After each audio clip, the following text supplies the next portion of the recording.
Yun lang. Galing oh. Sony Ericsson. Phone.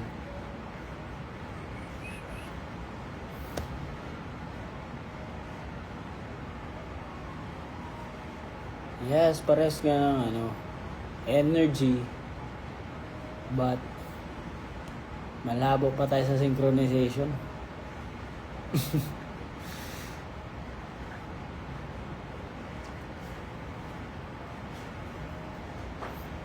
Kwentuhan mo naman kami ng Manila Dreams. Nakwento ko na nga eh.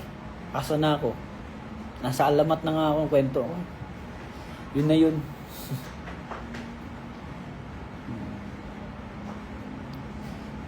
Yun lang. Tapos, nung nagkumita-kita na kami sa alamat, invest. Ako, nag-invest ako talaga sa pinakauna ko. Siyempre, magkaiba tayo ng mindset eh. Pinakauna ko talaga dalawa kasi yung una nagtatalo yan palagi sa number 1 eh, yung kung saan ako mag-stay. Kasi para sa akin, after ng nakakapagod na araw, gusto ko yung alam mo yun, maganda yung pahingahan ko, yun yung comfy, diba? Ganun yun, kasi parang yan yung magre-recharge sa katawan ko. Diba? Tapos yung pangalawa na una rin, yung music. Siyempre sa music, nag-invest din ako dun. Mga equipment, ganun. Hindi naman siya masyado expensive. Kasi practical ako eh. Kung ano lang yung, eto, pwede na to. Diba? Pang quality na to. Baga, didiskartehan mo na lang kung paano siya gamitin ng mas taas pa sa inaasahan mong quality niya. Ganun.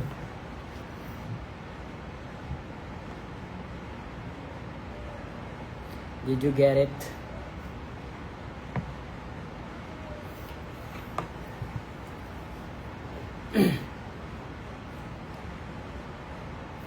Hina ng net. Ikaw ba unang lumuwas sa bahay? Yeah, ako una lumuwas sa bahay. Ay, hindi. Sino ba? Si Tomas ata. Si Tomas. Pangalawa ako.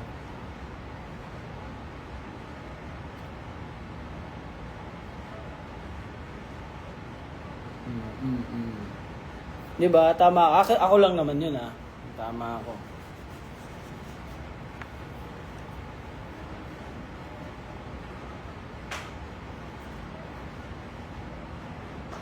Baga, kung etong bagay na to, ganito lang yung quality niya, lalagpasan ko yun, sasagarin ko yung quality niya. Nasagad ko naman. Tama naman ako. Sakit ba piercing sa kilay? Sakit naman. Hindi, pero kaya lang. Hindi naman masyadong sakit. Kasi manginginig ka. Sarap may own space nga naman. Yun nga lang, magastos. Own space, magastos yan. Nasabi ko sa'yo. Siyempre, yan din yung unang mga adjustment ko sa Manila. Like yung presyo, kasi yung presyo ng probinsya is iba ng presyo dito. Doon, since nagbebenta ako doon, bebenta mo siya ng mas mura. Kasi bibili ka rin ng mga bagay-bagay doon, mura din. Dito, pwede mo siya benta ng mahal kasi bibili mo rin bagay-bagay dito, sobrang mahal. Ganun yun. So magkaiba talaga. Yun yung mga adjustment mo nang pumunta ako dito. Ganun pala dito, mahal naman. 'Di ba? Doble yung price pero sa probinsya. 'Di ba? Tama. Yun.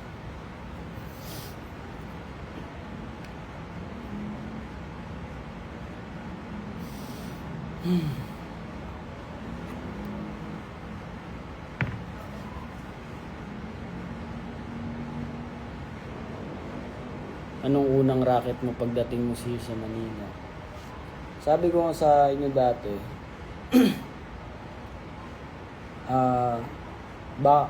isa lang naman yung reason bakit ako nag-work ng early talaga. At a young age, kasi marami kami sa family member.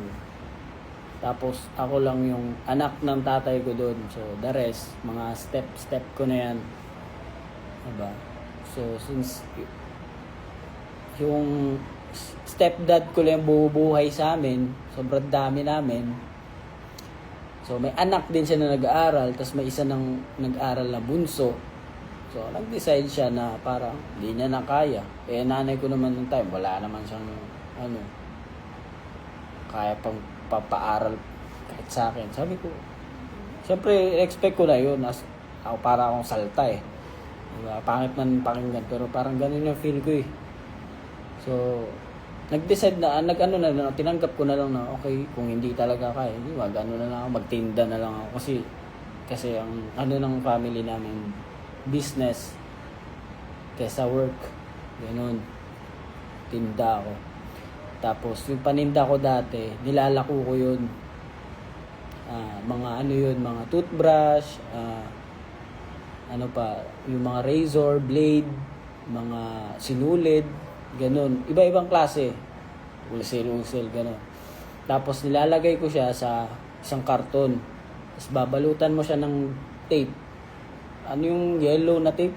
Ano yun? Tawag doon. Basta yun yung yellow na tape. Kasi, ang kasi ng negosyong yun, ang target mo, mga tindahan. Operan mo sila. Kasi, operan mo sila sa bawat sulok-sulok yan skinita hindi ka pwede, walang sakayan yun. Di yung duct tape, yellow nga scotch tape. So walang sakayan yun, puro lakad. Ang sunog yung balat ko nun, sabi yun. Tapos yung mga, syempre may mga kabatch tayo sa dati, sa barangay natin, diba? Bulakpul ako dati, tas biglang ganun, nagtatawa na nila ako. Nangyari sa'yo, katitinda ng pandesal. Naman po, masama magtinda ng pandesal. Pero aminin ko, siyempre, nahiya ako nung magtinda. Unang-una. Pero dahil mahirap lang kami, wala akong choice, di ba? Yun palagi yung mga niniwala ako dyan na pag hindi nakapagtapos yung iba, isa lang yan, walang choice. Kaya nagnegosyo, kung ano nang pinasukan na trabaho, ganun yun. Kasi totoo talaga yun. Kasi pag mahirap, wala ka talagang choice. Diba? Yun lang. So, tiyatawanan nila ako kasi nakabalot ng scotch tape yung karton na nilalagyan ko ng titinda ko eh. Tapos lalakuin mo, pandesal. Una, tiyatago ko pa eh. Una, di ko na sila pinapansin kasi parang, ba yan, ba't kayo ganyan? Diba? Yun. Unang time na yun, magkatalo kami ng nanay ko eh.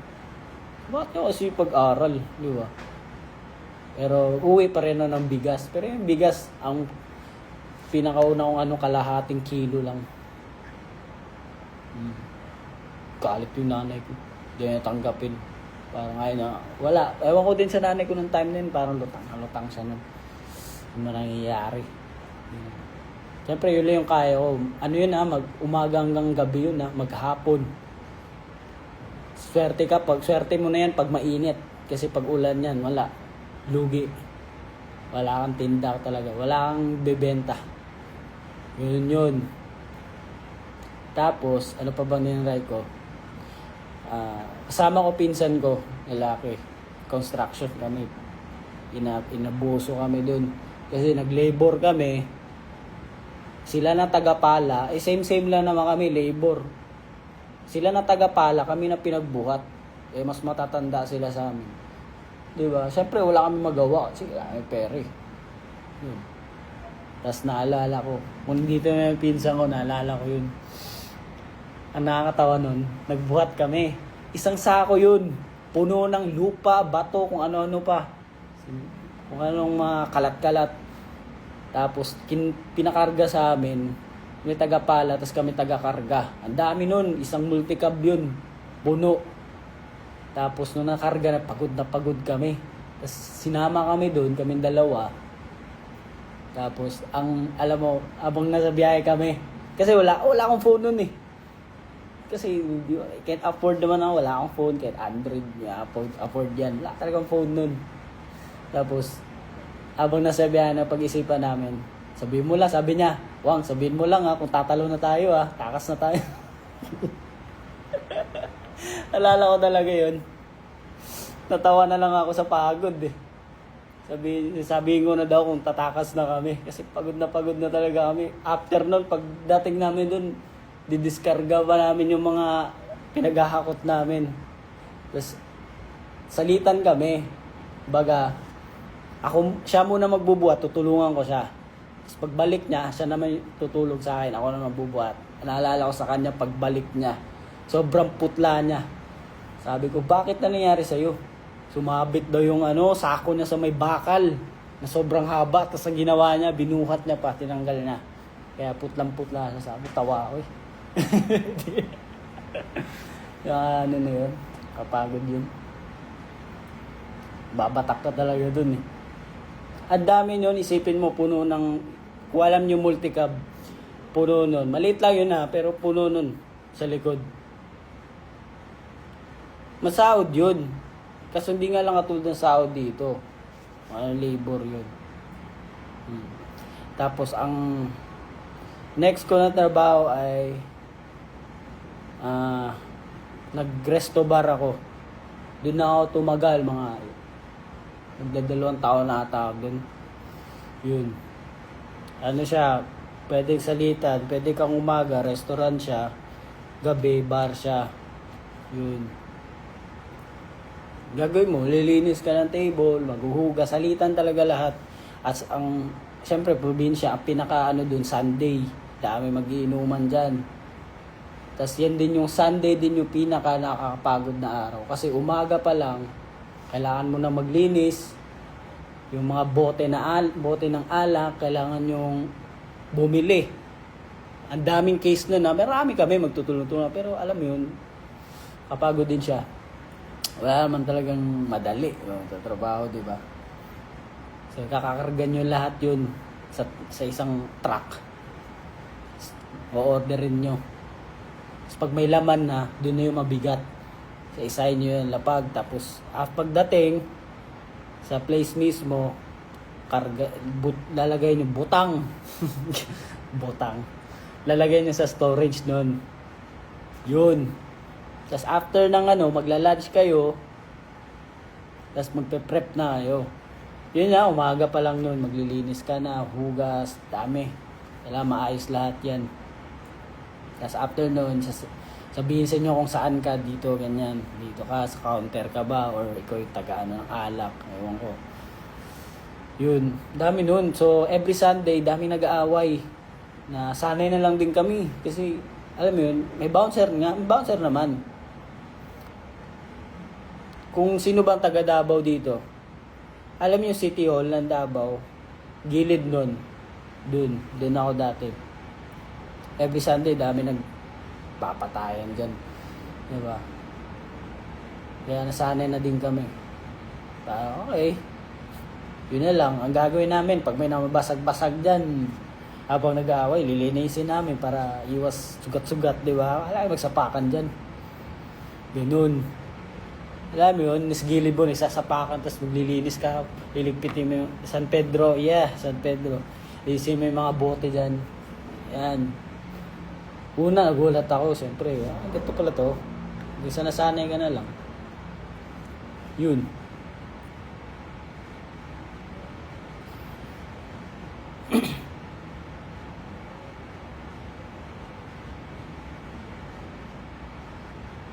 Tapos ang pinakalas ko ay naging helper ako ng ako yung assist sa asawa ng kapatid ko. Mahirap din yun kasi morning pa lang may kotse siya eh. Gusto niya una ka magising sa kanya. Ganun. So bago ka magkape, dapat yung may aso kasi doon, dapat nalinis mo na yung ng aso, mga eat ng aso. Tapos yung kotse niya, dapat yung mga gulong, malinis yan bago ka magkape. Tapos check niya, naka-jealousy doon eh. Gaganon niya yung jealousy Dapat wala alikabok yan. Yun. Doon ako, yun yung last ko bago ako mag-Manila, doon ako pag-ipon.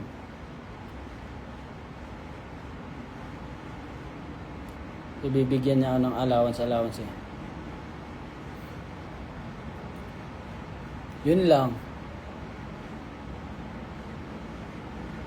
Diba? Eh pala, yung sa ano naman, sa pag-aaral ko, natigil nga ako, di ba? So, nag-ALS ako. ALS ako. Tapos, nung una, ayaw maniwala tinitake ko habang nagta-work ako sa resto bar. Tapos sinabi ako teacher ko noong time na yun na hindi ko na kaya kasi nakakapagod siya. Kasi dodoble-doble mo yung gagawin mo. Tapos sabi niya, ang gawin ko na lang, kasi since malapit na rin kasi yung exam nun eh, bibigyan niya daw ako reviewer. Kaya ngayon, basta kwento ko sa'yo, wait lang ganito yan. Tapos sabi niya, bibigyan niya akong reviewer, at huwag na muna ako pumasok. Kasi sayang daw yung potential eh. Siyempre, fresh pa sa akin lahat ng mga lesson eh. So, pumayag naman ako, nag-review ako habang nag-work. At ganito ginagawa ko Pag may work ako, break ako, tapos nagre-review ako. Una, tiyatawanan ng mga kasama ko dun sa trabaho. Kami nun bang house. Siksikan matulog, ang init. Ganun. So, una, tiyatawanan lang ako hanggang sa na-inspire sila. Gusto na rin gawin. Tapos after nun, ng ilang weeks ata, kaka-review, work, review. Exam day, pumunta ako. Dami, 100 na questions. Tapos natapos ko siya. Tapos ang tagal nun.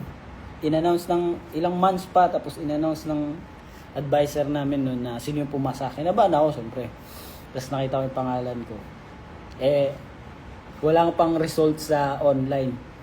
Kasi naglolo ko yung website ng DepEd nung time na yun. Kasi sobrang dami nang i-upload nilang files eh. So, hindi ko mapakita sa nanay ko na proof na pumasa ako. Ayaw niya maniwala Sabi ko pumasa nga ako. Ayaw niya maniwala, galit pa siya. Kasi tatalo nga kami ng time na yun.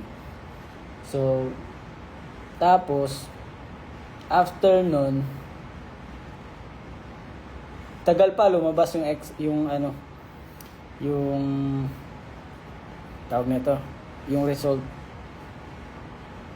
Hindi talaga siya lumabas. Alam ko hindi siya lumabas yung sa online.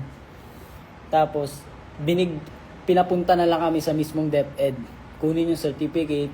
Tapos, nung time na yun, ako ay eligible pa for college. Kasi wala pang K-12 na that time. So, pwede ako mag-college. College ako. Di ba? So, nakuha ko lahat. Certificate, tapos yung isa pang certificate, tapos yung Tapos, pinakita ko sa nanay ko. Ayaw na tignan. Hindi ayaw na maniwala. So, kinuha ng tatay ni Renz, dad ko. Legit nga, sabi niya, may seal Tapos, hanggang sa, naglipat, tumagal lang mga panahon, ay nawala yung documents doon ako galit na galit. Like, kasi, syempre, para sa ating mga mahihirap, ang solusyon lang naman ay edukasyon, di ba? Para umahon sa buhay. Yung time na yun sa akin. So, syempre, nalungkot ako na wala yung files ko. Isang clear book yun Tapos nandun yung certificate ko sa DNR. Dami. Yung marathon. Dami kasi dun Nawala talaga siya. Tapos, nung nag-Manila na, nasalamat na, wala na. Di ko na siya nasikaso kasi feeling ko, wala na talaga yun Isang copy lang kasi talaga daw yun. So, hanggang sa, I have a friend na tinulungan ako para mahanap yun ulit at nakuha nga. Siyempre, nung una, hindi ako makapaniwala kasi, di ba? Yun lang. So, nakuha ko na siya, wala akong reaction. Kasi, hindi ko alam. Totoo ba daw ganun? Nandyan na yun. Ano na sa akin? So makita. Kaya ngayon, tinatago ko talaga siya kasi ayaw ko na siyang mawala. Diba? Yun nga, totoo naman kasi para sa ating mga mahihirap, yun lang yung solusyon, diba? Edukasyon. Para umahon sa buhay. Yun. Bala ko pa nga mag-site nun nag-entrance exam pa ako sa Pero ang mahal. Hindi mo kaya. Hindi mo kaya 1,000 dati. 500 eh. Diba? Bibigyan ka ng libo-libo. Ganito, ay. Diba? Yun lang. Yung makita, teka lang. Papakita ko sa inyo.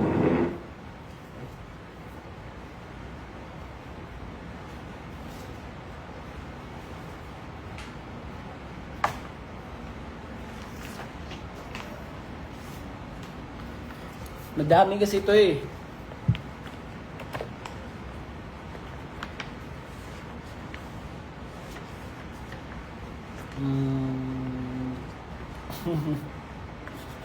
Pati Form 137 nakuha. Hindi ako makapaniwala eh. Pasensyahan nyo na yung rating based on COR ay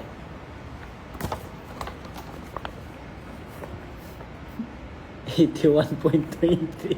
Ay di na yan. Sipin mo yon. Oh. Ito yon, yung time na yon. Makikita nyo kasi yung address eh. Ganito na lang. Makita ko sa inyo, teka. Ay, hindi mapindot. Yan. Testing date. March 11, 2018. Oh. Yan.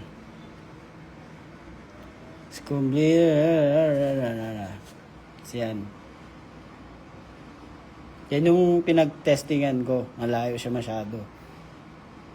South Bay. Yun lang.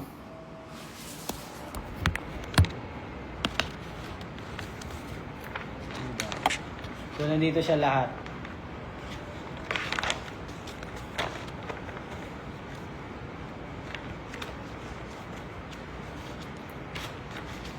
Ano ba? Wala na eh.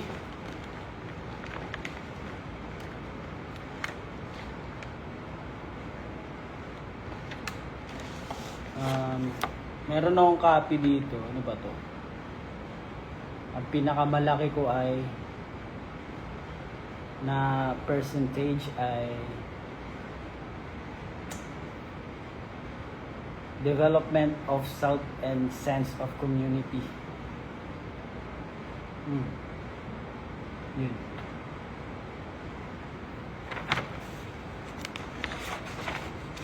Doon ako, line of 9. Yun lamang. Ano ba to?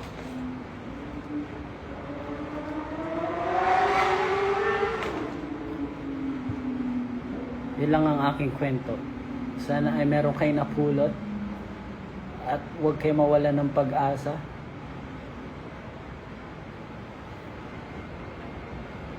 Yan ang aking kwentong Manila. 'Di ba? Ang dami kong pinagdaanan bago ako mag-Manila. Talaga. Sobrang dami.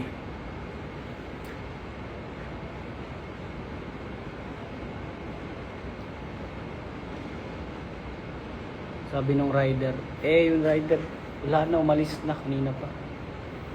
Pinaiwan ko sa baba. Kaya kung kayo ay may kakayahan kayo na mag-aral, syempre mag-aral kayo, di ba? Kasi isipin mo palagi na yung mga kakayahan nyo na yan ay pinapangarap din ng ibang tao yan. Di ba? Katulad, yun niya kayo. Nag-aaral kayo, huwag kayo tamarin. Oo, nakakatamad minsan. Hindi natin, tao lang tayo. Huwag tamarin. Kasi isipin yung iba nga, hindi nga nakapag-aaral eh. Gustong gusto nila yan, yung position nyo. Kasi kung ako din, as artist, diba, pwedeng ano. Kasi marami ding may gusto sa position namin. Yun lang yun. Baga, salitan lang. Yun palagi kong iniisip. Diba?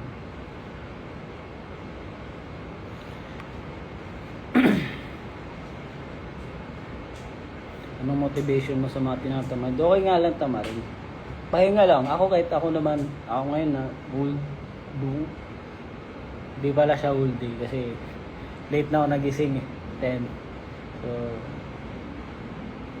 nung oras na yon nag-work ako hanggang hapon. Gabi. So, yun lang.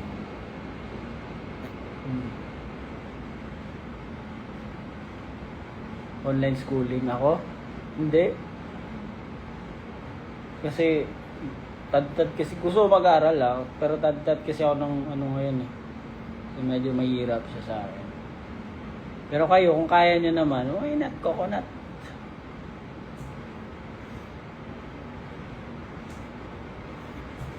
Basta yun lang yung tatandaan nyo palagi. Maraming nangangarap sa katayuan or estado nyo sa buhay ngayon. Kaya i-treasure nyo yan. Kung kaya kayo nyo pag-aralin ng magulang nyo, magpasalamat kayo. Diba? Ako, nagpapasalamat ako sa mga experiences ko. Kasi yun yung nagturo sa akin kung paano i-develop yung kung anong meron ako ngayon. Yun. Tsaka ako kasi, hindi ako magastos talaga eh. Well, hindi naman siya, bumibili ako pero alam mo yun, always iniisip ko comfort, kung ano yung comfort para sa akin. Di ba? Bibili ako pambahay, gano'n. Nyari, ilaw-ilaw, gano'n, warm. Kasi, bibigyan siya sa akin ng kaligayahan. Di naman yung mga motor-motor. Hindi ko iisipin yan. Soon, bibili naman ako pero hindi ngayon. Hindi ko siya need. Practical lang. Kasi dati nga, hirap na hirap pa hawakan ng 500 pesos eh. Diba? Kung pag-usapang comfort, okay lang yun. Diba? Pero may control. Yun. Baga, nagkikrave ka. Ako, kakain talaga ako, bibiling ko yung gusto ko. Pero yung tipong control, alam mong hindi mababawasan kung ano naman yung babayaran mo. Hindi. Diba? Gets nyo ba? Ganun. Kasi, para sa akin, dati, isipin ko, dati hindi ko naman ito nakakain eh. Diba? Kung, kunyari, kung pupuntahan mo, hindi ko man ito napupuntahan, o hindi ko man ito nagagawa. So, gagawin ko. Kaya minsan, maraming naiinis sa akin na parang, hindi naman ako maano eh. Kala nyo lang. Yun. Sadyang, ginagawa ko lang yung mga bagay na hindi ko nagagawa dati. With control ah.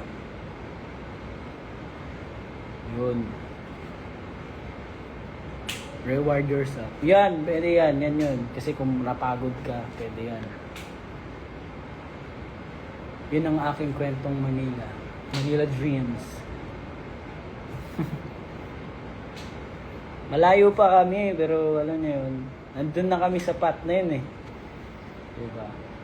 Kailangan na lang palawakin at mahalin.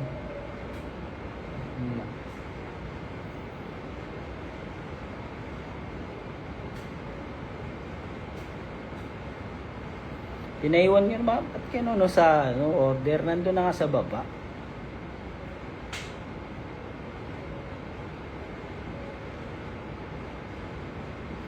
Yun lang. Sana naway kayo ay merong hope you guys learn a lot from me, and I would like to thank everyone watching this live right now. So you guys know, I love you so much, and hope you're doing fine and well, and take care always. Because I'm hungry and I want to eat some food. That's it. Dream course ko. Psych. BS Psych.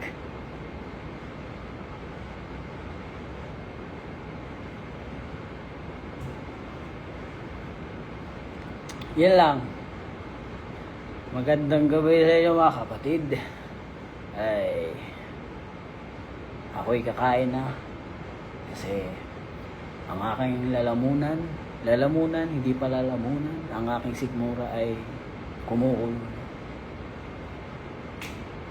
Naway, kayo ay marami napulot sa aking aral. Ito ay base lamang sa aking mga karanasan sa buhay. Kayo ay meron din karanasan at doon nyo pulutin ang inyong aral. Ito lamang ay